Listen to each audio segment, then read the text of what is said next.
ml de contraste. Sí. Bueno, quiero agradecer mucho a la Sociedad de Río de Janeiro por permitirme estar aquí hoy.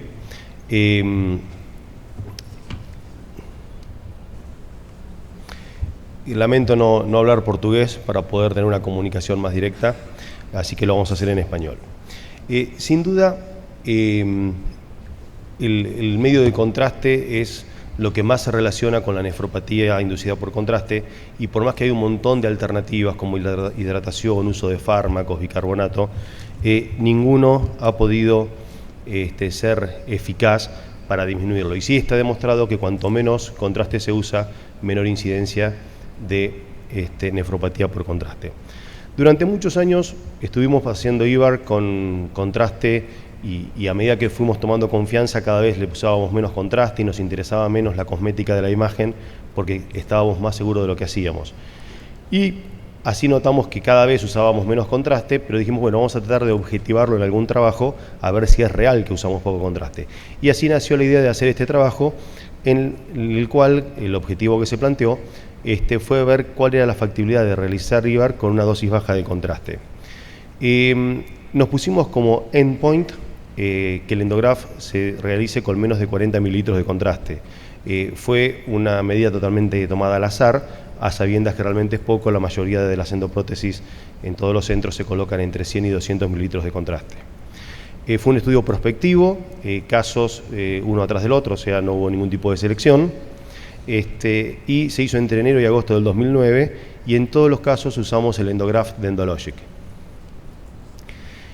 ¿Cómo hacemos para usar poco contraste? Para empezar, no hacemos angiograma prequirúrgico. Seleccionamos la prótesis a utilizar exclusivamente basados en los hallazgos de la tomografía o de la resonancia, y como este tipo de endoprótesis, yo no sé si ustedes están familiarizados a utilizarla, se apoya en la bifurcación anatómica, uno no necesita hacer ningún tipo de mediciones previas. Una vez que ya tenemos puesto el cuerpo principal bifurcado, que viene todo junto en la bifurcación anatómica, hacemos si hay un mapa angiográfico proximal, y lo que hacemos es una inyección manual con 5 mililitros de contraste más 5 mililitros de solución salina con sustracción digital, y eso nos da un mapa de dónde están las renales, saber cuánto necesitamos agregar y hasta dónde necesitamos llegar. Aquí tenemos una de esas imágenes. Fíjense que esto son equipos obsoletos, antiguos, de baja resolución, y pese a ello se puede ver sin ningún problema la emergencia de las renales y hacer un mapeo para saber dónde tenemos que estar. Incluso cuando trabajamos con equipos de alta definición y más modernos, preferimos no utilizar el raw mapping habitual, sino una vez que hacemos este mapeo, lo que hacemos es dibujar sobre la pantalla la altura de las renales, no mover el paciente, no mover equipo, nada, y a eso lo utilizamos como mapeo, y de esa manera se usa muy poco contraste.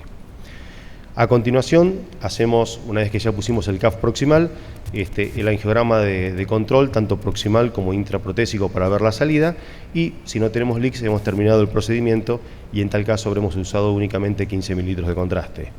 Si persiste el leak, obviamente lo tratamos con todos los métodos habituales, y fíjense aquí imágenes también en equipos de muy baja resolución, lo bien que se puede ver una vez que pusimos el graft, tanto el inflow como el outflow de ese procedimiento. Aquí ya con equipos de mejor resolución, obviamente la imagen obtenida, estas imágenes dinámicas van a ser más esclarecedoras, pero realmente no son estrictamente necesarias. En ese periodo tratamos 68 pacientes, de los cuales 56 eran hombres, con una edad promedio de 70 años. La anatomía era la habitual en estos pacientes: un diámetro de cuello promedio de casi 28 milímetros, 15 milímetros de longitud de cuello promedio, cuellos cortos de 5, cuello largo de 40. No tuvimos demasiados pacientes con angulación severa del cuello, pero sí muchos de ellos con ilíacas tortuosas, estenóticas o aneurismáticas. Logramos nuestro endpoint, o sea, la exclusión completa del aneurisma, en 67 de 68 casos. Y logramos el endpoint, o sea, hacerlo con menos de 40 mililitros de contraste, casi en el 70% de los pacientes. Cuando analizamos eso, vemos que de los 68 pacientes, 46 los pudimos hacer con menos de 40 mililitros, con un promedio de menos de 30 mililitros y un rango de entre 15 y 40. En aquellos pacientes que fueron 22, que no logramos hacerlo con menos de 40 mililitros, fíjense que el promedio sigue siendo bajo, es de 81 mililitros, con un máximo de 140 mililitros. Realmente eso demuestra que es factible hacerlo. Si nos ponemos a analizar el grupo de pacientes en los cuales no logramos el endpoint, vemos que hay 5 casos en los cuales no estuvo relacionado con el procedimiento en sí, sino por mala calidad de imagen del equipo de rayos o porque hubo algún tipo de problema humano, digamos, en la cuestión. Con lo cual, solamente en 17 casos nos quedaron que no pudimos hacerlo con menos de 40 mililitros. Si vemos que en esos 17 casos, esto anda solo, tiene autonomía. Vemos que cuando hicimos otros procedimientos, como el 9 casos que hicimos angioplastia ilíaca para poder progresar el dispositivo, u oclusiones hipogástricas con plaques, porque eran aneurismas que incluían las hipogástricas, o cuellos complejos, en esos casos siempre fue necesario usar más contrastes. Aquí tenemos una tabla donde vemos los pacientes con menos y más de 40 mililitros de contraste, y para analizarla rápidamente veamos que en aquellos que tuvieron problemas anatómicos relacionados con la angulación del cuello o los accesos, hubo más incidencia de utilizar más contraste. Los números no son lo suficientemente grandes como para establecer diferencias estadísticamente significativas, simplemente es una idea. Pero ni el diámetro del cuello ni la longitud del cuello nos generaron ningún tipo de problemas. En lo que respecta a otros procedimientos como angioplastías ilíacas o embolizaciones hipogástricas o angioplastia renal, obviamente fue mayor la incidencia de más uso de contraste, y finalmente todo paciente que tuvo anatomía desfavorable no nos fue posible hacerlo mejor dicho, en el grupo que usamos más de 40 mililitros de contraste, todos ellos tenían alguna dificultad anatómica, no así en el otro grupo que solo la mitad tenían dificultades anatómicas. En todos los casos lo que hicimos fue el seguimiento a 30 días con angio-CT y encontramos una completa exclusión del aneurisma a los 30 días, incluso en el paciente que no habíamos podido, que nos había quedado con un window leak en el procedimiento inicial. En conclusión, es posible colocar el dispositivo de PowerLink para excluir correctamente un aneurisma con 40 mililitros de contraste o menos.